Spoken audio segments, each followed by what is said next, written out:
দোস্ত champions trophy থেকে বাদ পড়েছেন লিটন দাস। অবশ্য এখন মনে হচ্ছে লিটন দাস চ্যাম্পিয়ন্স ট্রফি থেকে বাদ পড়ে তার ভালোই হয়েছে। দোস্ত যেদিন চ্যাম্পিয়ন্স ট্রফি থেকে বাদ পড়েছেন লিটন, সেদিন খেলেছেন 55 বলে 125 রানের বিশাল ইনিংস। আর এবার লিটন দাস পেলেন বিশাল একটি সুখবর, যেটি সাকিব ও মুস্তাফিজও পাননি। এন্ড সেকেন্ড নিউজটি থাকবে দোস্ত কোটা আন্দোলনের সমন্বয়ক হাসনাত আব্দুল্লাহ। দোস্ত 5ই আগস্টের পর থেকে নানা রকম হুমকি পাচ্ছেন তিনি, আর এবার তার সাথে ঘটে গেল এক অনাকাঙ্ক্ষিত ঘটনা। সালাম, নমস্কার দোস্ত। দোস্ত লিটন দাস যেদিন 55 বলে 125 রানের বিস্ফোরক এক ইনিংস খেলেছিলেন, কাকতালীয়ভাবে সেদিন বাংলাদেশে পা রেখেছিলেন নিউজিল্যান্ডের ধারাভাষ্যকার ড্যানি মরিসন। এরপর সম্প্রতি এক সাক্ষাৎকারে ড্যানি মরিসন জানিয়েছেন, দল থেকে বাদ পড়ায় লিটনের জেদ চেপে ধরেছিল মনে, আর সেটি থেকেই লিটন দাস এমন একটি ইনিংস খেলেছেন।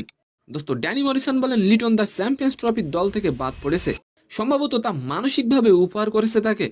দোস্ত লিটন দাসকে চ্যাম্পিয়ন্স ট্রফি থেকে বাদ দেওয়া কি ঠিক হয়েছে? অবশ্যই আপনি কমেন্ট করে যাবেন। দোস্ত এদিকে চ্যাম্পিয়ন্স ট্রফি থেকে বাদ পড়ার পর পাকিস্তান প্রিমিয়ার লিগে দল পেয়েছেন লিটন দাস।